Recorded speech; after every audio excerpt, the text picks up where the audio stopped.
Hello and welcome to This Week in Cows, and what a Cows Week it's been. A few words can sum it up, like tides, like currents, like wind, or lack of it, and many other words actually, Matt. Well, yeah, one of the ones that springs to mind for me is super tankers. That was a factor this Cows Week.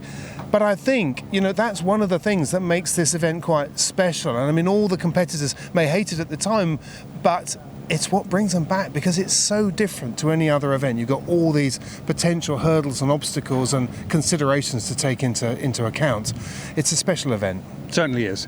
Well, let's go back to Saturday, and one of the hotly anticipated events was the Cape 31s over my shoulder here, and that turned out to be pretty spectacular. I could only see 3 boats that were behind the line at the start, so it's pretty easy to identify the bad boys. Russell, how'd you get on today? We were a bit lucky in the end. We were second in the end because 2 other boats beat us, but they were disqualified for being over the line at the start, the dirty, filthy cheats.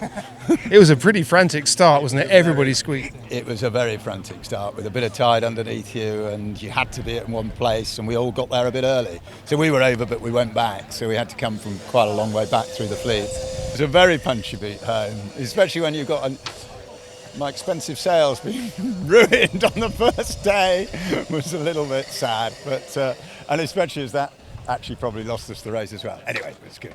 Just keep thinking of the second. A second is a very, very... We were even happy with a 4th, but a second is even better than that. So it's a first day. Still only got 6 seconds to go. 5. It looks like 11.69 is going to be pushed over. Oh, very well over, yeah. Jeepster totally is over. Individual recall. That'll be 11.79, sorry. So they're definitely going to have to go back. Jeepster, yes, they're going back now. Not everybody managed to keep the rig on top of the boat as they came down there. They had a few problems with jibes, but it was pretty entertaining and great to watch. And I caught up with one of the sailors there, a chap called Bruce Grant, who is a former International 14 sailor, no stranger to high-performance sailing, and he told me how the day had gone. We're on Endeavour 738. It's one of a squadron charter boats, and this is our second year of having a go. Give us an overview of what today was like, because it was more than one race for you for a start, wasn't it? Yeah, absolutely. What the J70s have organised is a 4-day series of 3 races each day, and that is really, really good. 12-race series, and generally you get the pros or the people who are regulars doing really well, and the charter fleet will also have a go at the pros. So it's just great racing. 3 races today, a passage race over to the Hillhead Plateau, which was tough spinnaker reach. That was really good. And then the second race was 2 sausages, and the third race essentially a passage race back. The Red Wings are intensely competitive, there's no question about that. And it was interesting to see them line up on a start line where there weren't the influences of the land and trying to start off the squadron with the tide and the rocks and the beach and the green and everything else. And you see them for what they are, and they are a very, very closely fought fleet and very intense fleet, and some great racing in there. But not everyone in the Red Wing fleet was having such a good day. The decision to move some of the white group classes to the Eastern Solent was a very good one. The Red Wings came out here, as indeed did several other classes, and what they were greeted by was a wide expanse of water, hardly anybody else here, so a superb racecourse, plenty of breeze, and a pretty flat sea state as well. It couldn't really get much better for the Red Wings. What a great class they are. Well, that was the story of the Red Wings, but now let's look at SB20s. They started down here on the Royal Yacht Squadron line. Lots of trimming, lots of hard work being done by the main sheet people in the middle of the boat, easing the gear every time they get a gust. You really want to keep a consistent angle of heel, the boat leaning over. This is tight racing, isn't it? Really tight. Look at it.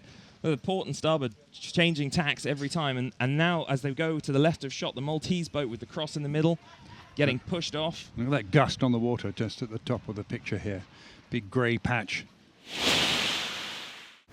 They're quite nicely bow forward with the boats around them, but unless they can get some pace on, as 13, I believe, sheets on nicely. Oh, Individual recall. Looks like 36, who's out left of picture there. They might have been over. I can't quite see. 37 is on their hip to weather, so not an ideal start for them. 37 debutante. They're 3rd overall at the moment in this class, so if they have to go back, that's going to hurt their chances today. Who should we be looking for then, other than yours? Double It, which is John Corby and Graham Wilkinson. They They've done very well. They beat us by a couple of points in Cowes Classics week a few weeks ago, and they won the first race, but they were second yesterday to Dauntless, so they're in there. Debutante, Richard Ottaway and James Sumption, they're right up there. Got the speed, got the capability. Streak's doing very well this year, so yeah, quite a few vying for the points.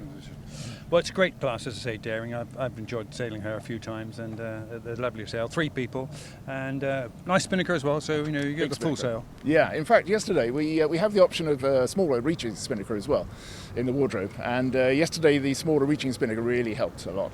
That's what got Dauntless from 3rd to 1st and won of the race. So yeah, we're doing well. We're doing very well. Nice one. How long have you been sailing an XOD? Too long. No, an XOD probably for about 15 years. Will be. Individual recall, there it is, theme for the day. Well, it's good that it's an individual rather than a general.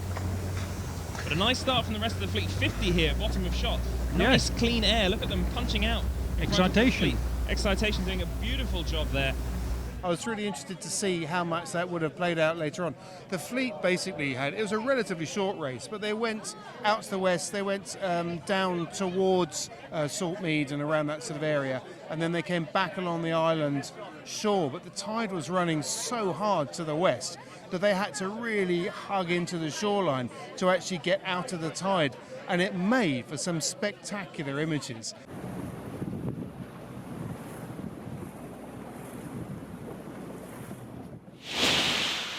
You're on Bertie Bickett's Fargo today, which is a lovely boat, but I suspect you're not going to get quite the same G-forces around the corner. I don't know. It depends how many times we broach out. There's a bit of breeze forecast, so it might happen. Yeah. So what brings you up here for Cowes Week? Well, I mean, I live on the island, so I'm here with my family, and obviously a huge fan of Cowes Week, and having had the chance to compete many times over the years. So yeah, I mean, Birdie asked me to come along, and it's been great to build a relationship with him over the last few years with the yacht club, the squadron, and the America's Cup. But also, we're here launching the Athena Pathway program with Hannah Mills, and that's a really great new initiative that we put together to really push our teams forwards with the Youth and Women's America's Cup, and also the Women's Initiative in Sail GP, giving those young people the opportunity to come through, really talented young sailors. How do they get into Sail GP? How do they get into the America's Cup? Providing that pathway. And of course, women in sport is really prevalent at the moment with the Lionesses win on Sunday. And we've got the most successful ever female Olympic sailor. She's such a great ambassador for the sport, so we're really proud that she's leading this pathway program for us, and we're just helping support that. Yeah, well, Athena Pathway program we're launching today, which is based around the Women's and Youth America's Cup that's been announced to take place in 2024. We've bought an ETF 26 boat, which is out on the Solent today, sailing around, and we're essentially trying to provide more opportunities for women and youth to get into this type of sailing in the elite end of the sport. And very important to see today, but this is a training into the America's Cup, isn't it? Yeah, exactly. Yes, this is the start, very, very beginning of the journey. And for any females or youth sailors out there watching that might want to take a part in what we're trying to do, the website goes live today, and there's going to be an application form. So anyone who's interested in getting involved, please let us know.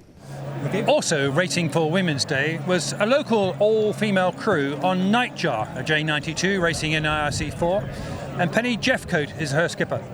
Women's Day was absolutely fantastic. We had an absolute ball. It was really brilliant racing, and all of the girls on the crew, we had an excellent time together, really racing the boat hard and doing a really great job, and doing some really good work out on the water.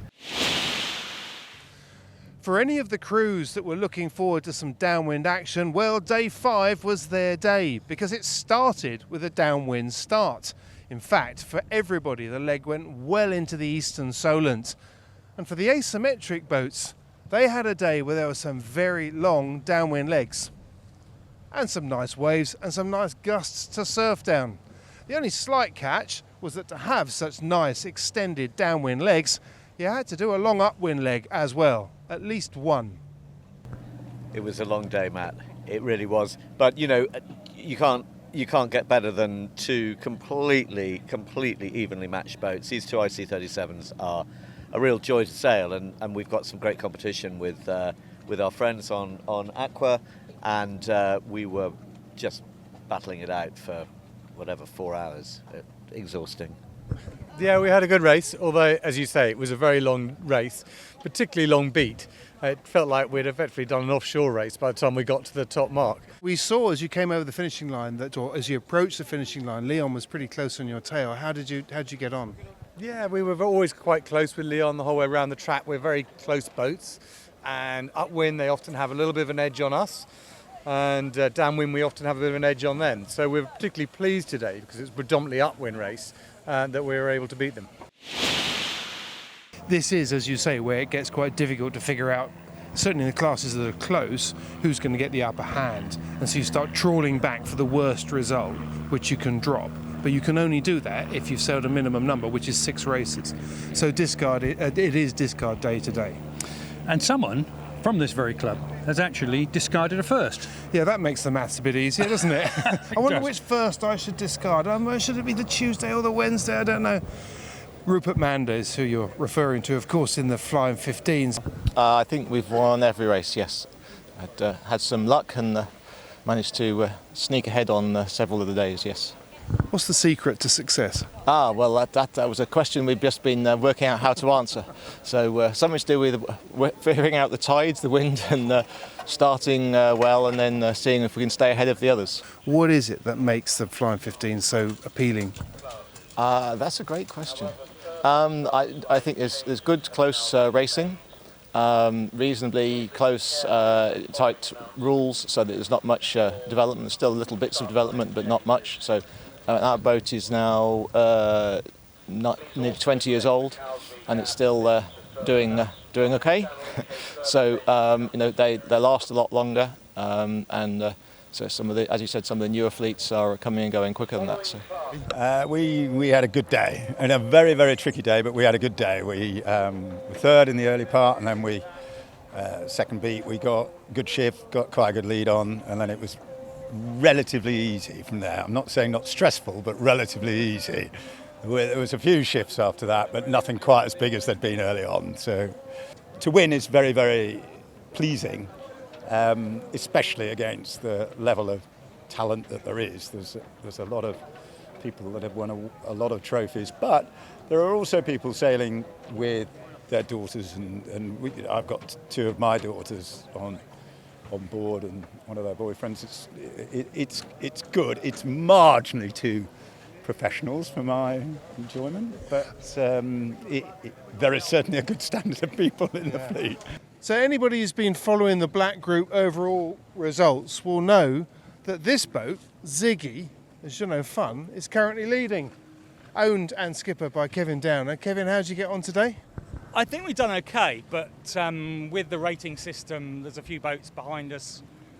They should be in about 7 or 8 minutes behind us, and we'll be okay. So yeah, fingers crossed. I think you've been having a hell of a week. It's been great. The boat's been going great. In the breeze, it loves it, and in the light, it seems to be okay. We're so used to Cows Week being sort of the focus is sort of carbon and expensive and the rest of it. And with all due respect, this is not at that end of the scale. Well, no, because if you look at our rig, I help out with the Etchells for David Franks, and when they tear their sails and break their masts, we use their recycled sails on our boat. Hence, the bottom batten is so low. It's an old Etchell mast.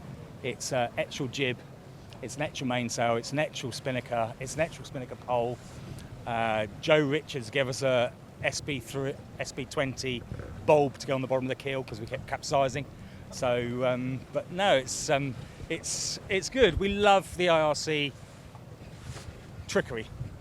And that's fantastic. And I mean, just overall, I mean, what do you think the boat has cost to put together? £1,000? No. Really? Yeah, I don't think much more than that. No, because the sails are time. But the sails were for free. The masts for free. Yeah, it's not much. The boat cost about £500 in the first place. That is fantastic. I have to say that is probably made my week hearing that. That's fantastic. We lined up we lined up, we did the IRC Nationals, so we got the whole boat all measured up and endorsed so we could do the IRC Nationals. And we were the smallest one out there, but we were the only one with white sails. Everything else had carbon. It was like, Fantastic, good on you. That's good recycling, good just to keep going. Absolutely. Well, it must be one of the greenest boats out here. Maybe. Certainly recycled.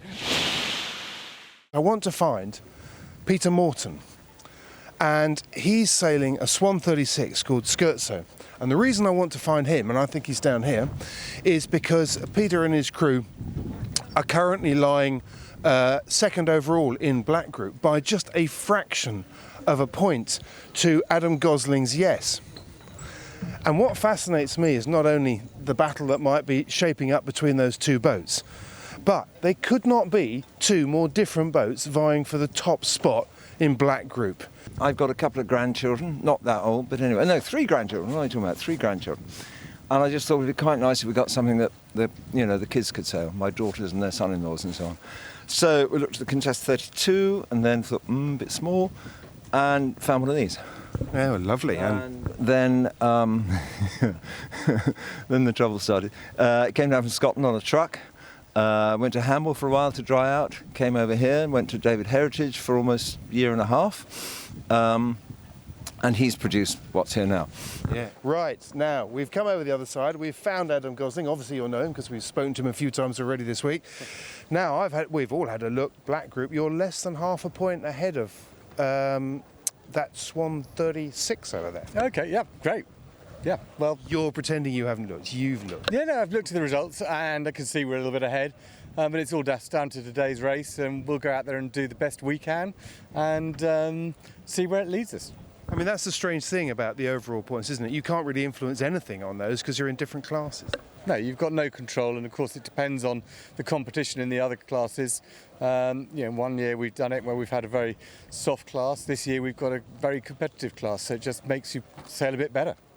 So Richie Faulkner's XOD 166 Swallow, which is steered by Ben McGrain and crewed by Russ Clark, put in a second today to deliver another impressive result. They'd won the race the previous day and worked their way up the points table to go into the final race just 2 points off the overall lead.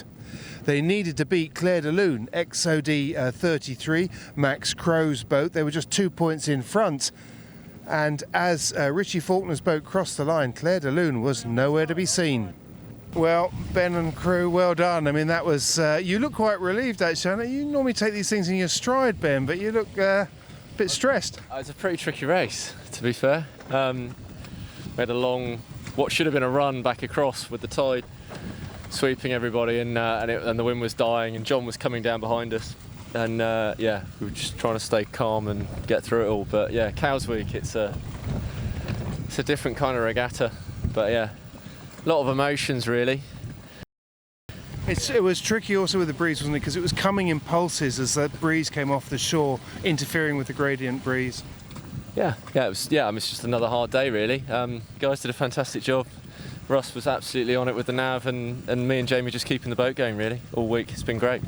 He steers quite well, doesn't he? He does a very, very good job. So, I mean, for me, it was a real team effort with these boys. I mean, Russ's navigation was on there, and it had to be this week. It was difficult, really difficult. But then Ben, he does it very well.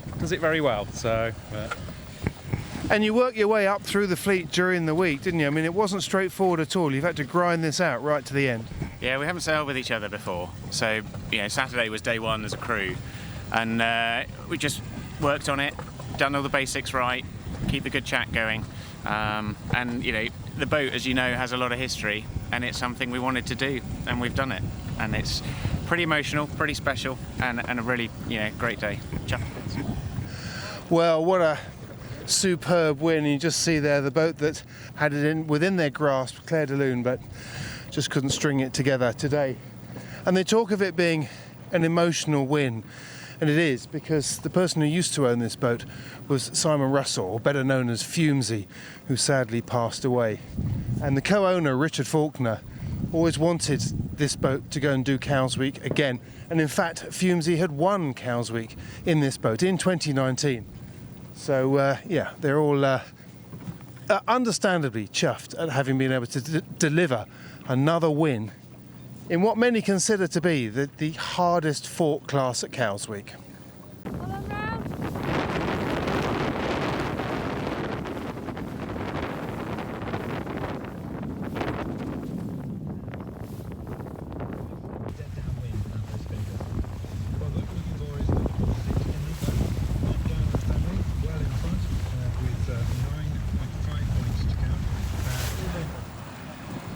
So that was Cowes Week 2022 and lots of highlights as you've just seen. But Matt and I, well, there are too many to actually talk about, Matt. Rocks off of the squadron here, which various boats caught. I think the worst one of that was Danny, wasn't it? Yeah, I mean, what a tragedy for them. I mean, they were right in the money for winning white group overall, and then to just see it not just slip out through their fingers but just disappear altogether after they hit the rocks. Tragic for them. Real tragic. The appearance and multiplication of the Cape 31s. That has been absolutely fascinating. I mean, I know we've been going on about it all week, but it is, for me, one of the classes to watch. You know, 7 boats last year, 18 or 19 entered this year. That is a class that I think is on the rise here in the Solent and possibly even internationally as well. So that was very exciting. And I did enjoy my trip down to Bembridge and seeing the Redwings in their home environment. And I think you were bowled over by a certain Ziggy. Well, I was. I mean, I just thought it was such a fascinating story. It was a great story. A boat that was under £1,000, cobbled together from bits and pieces, and yet it was winning its class. And not just winning its class, it very nearly won black group overall. And I just think that says so many good things about how it's not necessarily about carbon fibre and unobtainable materials and high budgets. It is affordable. Absolutely. So much for checkbook racing then. Indeed. I think the other thing that struck me about setting aside the classes was that, I mean, I've been doing, like you, I've been at this event for many, many years. I started sailing here as a teenager, and we've seen lots of changes over the years. But I think, if I'm honest, the thing that concerned me a little bit as we came into this was that there's so much going on in the world, so much else going on in the world. People have been cooped up for 2 years, and there is certainly a sense that people are off on holiday and saying, no, I'm going to have to miss it this time. And I worried about whether it would really have the buzz that has been so characteristic of Cowes Week. And I think it has. I think, for me, it's been superb. It's been a real vibrant, exciting event to be at, and I'm so pleased to see that. A great event then, and we all thoroughly enjoyed it. I hope you did too. So Steve Ansell and Matt Sheehan are signing off for a year. We'll be back, hopefully, 29th of July 2023.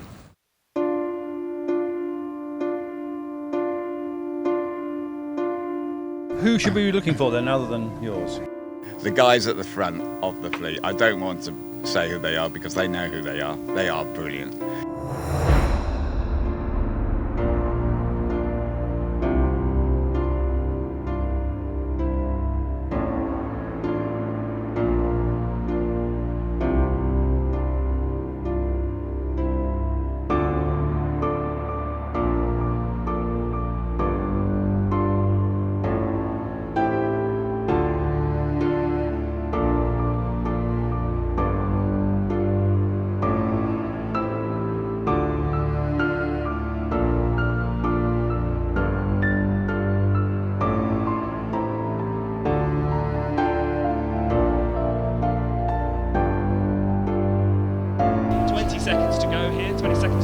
Yeah, a couple of boats very early on the line, 1572, that's Brutus. Very early. Holding back. That's it, and we can see them all diving down here, desperately trying to stay the right side of the line before the start gun goes.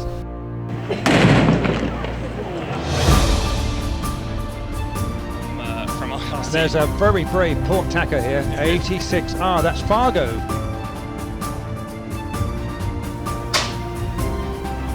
Line clear, well, how well done. And a round of applause here up on the squadron platform for the X1 designs. A lot of port and starboard going on here. Big duck for 1573, they've got to keep clear. 20, 25 knots, possibly even gusts at 28.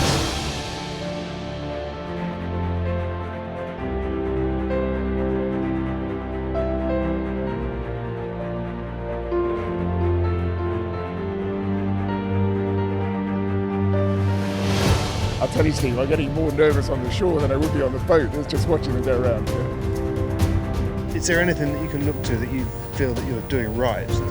Beating the better sailors, yes. And how? Luck. Trying not to make mistakes, and luckily the other boats in the fleet did make mistakes, so never give up. Your opportunity might come. It was a proper Cows Week day, I'd say. That's it for today at Cows. Oh, we did mention rocks, didn't we? Yeah, it was a proper Cows Week dust-up today, with tankers. Some of the fleet ahead of us went the wrong way around it. We pointed out the error of their ways to them.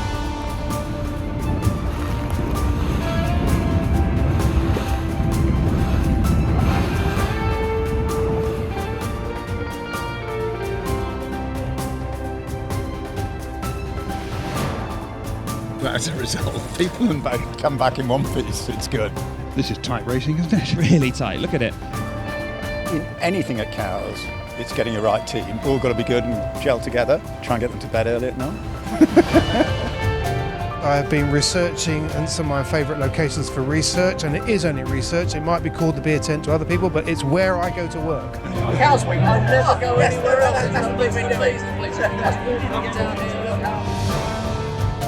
I'm just beginning to get the hang of things. Yeah.